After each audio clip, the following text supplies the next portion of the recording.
Hello guys, अहिले हामी घुम्नलाई नयाँ वर्ष मनाउनलाई गइरहेको छौँ र देख्न सक्नुहुन्छ हामी ग्रुपै गइरहेको छौँ र हाम्रो अहिले प्लानिङ चाहिँ माथि लेक साइडतिर घुम्न जाने भनेर भइरहेछ।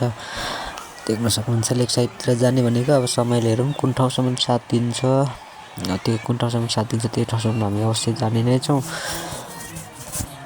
र पछाडि हुनुभएको दादा बुनुहरू भाउ र अहिले चाहिँ हामी अघि बढ्ने क्रममा आर्मी ब्यारेक पुगिसकेका छौँ र देख्न सक्नुहुन्छ आर्मी ब्यारेक हो। यो ठाउँमा हाम्रो सैनिकहरू बस्नुहुन्छ, उहाँहरूले रक्षा गर्नुहुन्छ। यो ठाउँमा देख्न सक्नुहुन्छ धेरै आकर्षक छ, वरिपरि डाँडाकाँडा छ, हरियाली छ। अहिले हरियाली पानी परेको कारणले हरियाली बन्दैछ देख्न सक्नुहुन्छ।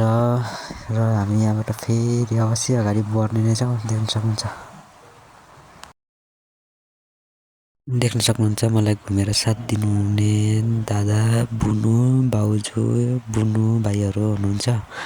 उहाँहरूसँग म घुम्नको लागि गइरहेछु। अवश्य पनि आजको हाम्रो घुमाइ रमाइलो हुनेछ भन्ने लागिरहेछ मलाई। देख्न सक्नुहुन्छ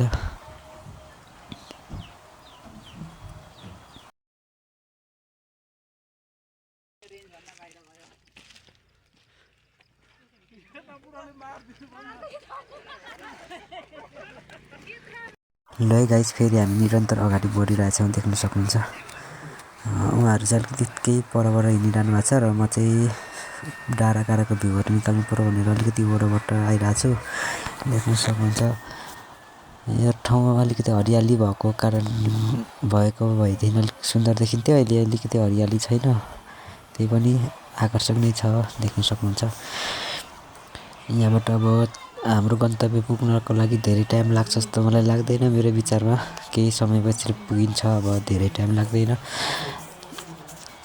हामी चाहिँ आज खास गरीमा नयाँ वर्ष मनाउन पनि र हुर्लुङ भन्ने ठाउँमा दयाङ राई हाम्रो नायक आउनुहुँदैछ अरे, त्यसै कारणले हेर्नको लागि पनि हिँडिरहेछौँ। देख्न सक्नुहुन्छ हामी सायद हुर्लुङ पनि पुग्छौँ होला। हुर्लुङ पुग्यो भने हजुरहरूलाई दयाङ राईज्यूको पनि भिडियोहरू देखाउनेछौँ। देख्न सक्नुहुन्छ र हेर्दै गर्नु होला। लास्टै उकालो ससुराइ चाहिँ केही समय पछाडि पुगिन्छ नै। उकालै भए पनि अब अगाडि बढ्नै पऱ्यो, आफ्नो गन्तव्यसम्म त पुग्नै पऱ्यो। समयले अहिलेसम्म त साथ दिइरहेछ।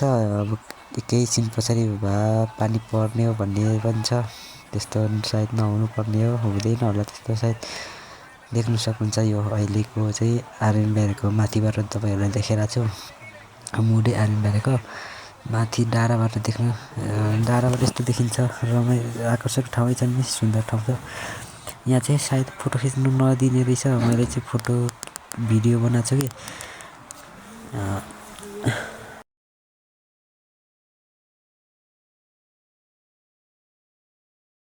ल है गाइज, अब हामी मुरे पुग्न धेरै टाइम छैन, धेरै लाग्दैन। तपाईँहरूलाई मुरेको नि म भ्यू देखाउने छु, देख्न सक्नुहुन्छ। अब यहाँबाट समथिङ 20 मिनट हिँडेपछि मुरे पुगिन्छ होला। पुग्नुपर्ने भन्छ 20 मिनटमा चाहिँ। किबी खेती गाइज, ल देख्न सक्नुहुन्छ यस्तो किबी खेती यो ठाउँमा धेरै ठाउँमा रहेछ। हाम्रो दादाहरू चाहिँ अगाडि गइरहनु भएको छ। 2 जना 4 जना, एकजना चाहिँ भाइ, 2 जना चाहिँ दादै हो। अझै यहाँदेखि धेरै 1 घन्टा हिँड्नुपर्छ गाइस यार। कसैले पुग्नु कि मलाई कसैले उद्धार गर्नु न हौ।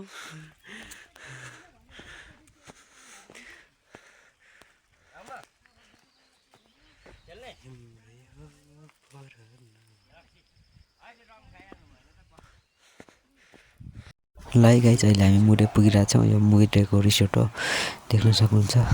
यहाँनिर चाहिँ धेरै सानो सानो ढुङ्गाबाट बनेको घरहरू छ र यहाँनिर एकदम महँगो ठाउँ पनि हो। यहाँनिर चाहिँ एकदम जबवाला मानिस र ठुल्ठुलो कर्मचारी सरहरू चाहिँ प्रायः बस्नुहुन्छ जस्तो लाग्छ मेरो विचारमा चाहिँ। हजुरहरूलाई देखाइरहेको छु, यो चाहिँ अहिले मुरेको रिसोर्ट हो, देख्न सक्नुहुन्छ। अब हामी अलिकति केही माथि गएर फोटोसोटो खिचेर अनि त्यसपछि फेरि हुर्लुङतिर लाग्नेछौँ। हजुरहरूलाई हुर्लुङ पुगेपछि फेरि हुर्लुङको नि म भिडियोहरू देखाउने छु, हेर्दै गर्नु होला।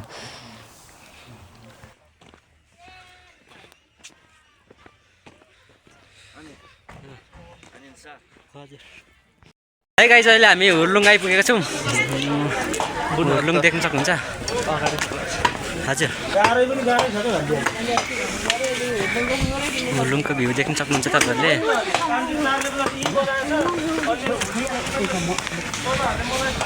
बल्ल बल्ल आइपुग्यो गाइस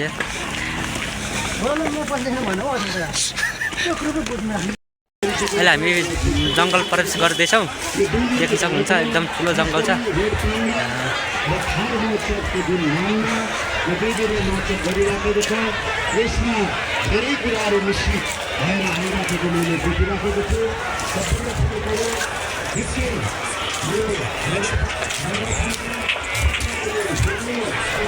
कता जानु फेरि मास्तिरबाट घुमेर जानु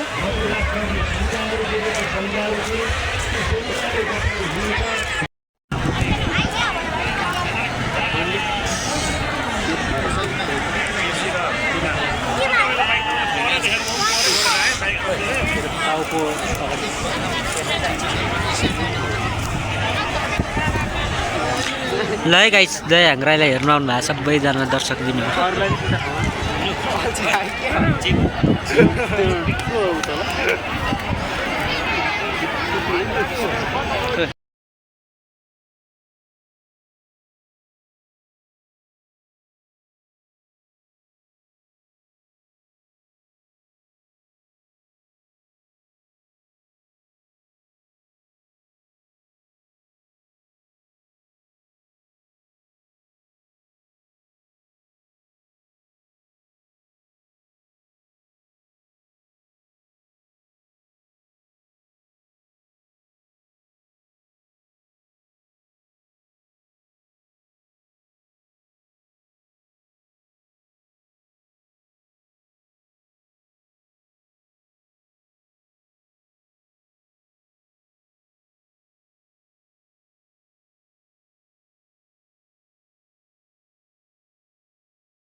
र अहिले यो मैले देखाइरहेको डान्स कुन डान्स हो तपाईँहरूले हेरेर like and comment and subscribe गरिदिनुहोस् है तपाईँहरूलाई त अवश्य थाहा छ होला यो कुन डान्स हो भनेर अब मलाई चाहिँ खासै थाहा भएन मैले हेरेँ भिडियो बनाएँ अरे धेरैजनाको ग्रुपको बिचमा छिरेर भिडियो बनाउनु पऱ्यो त्यही पनि भिडियो पनि राम्रो आएको छैन जे जस्तो भए पनि हेरिदिनु होला है त हस् त धन्यवाद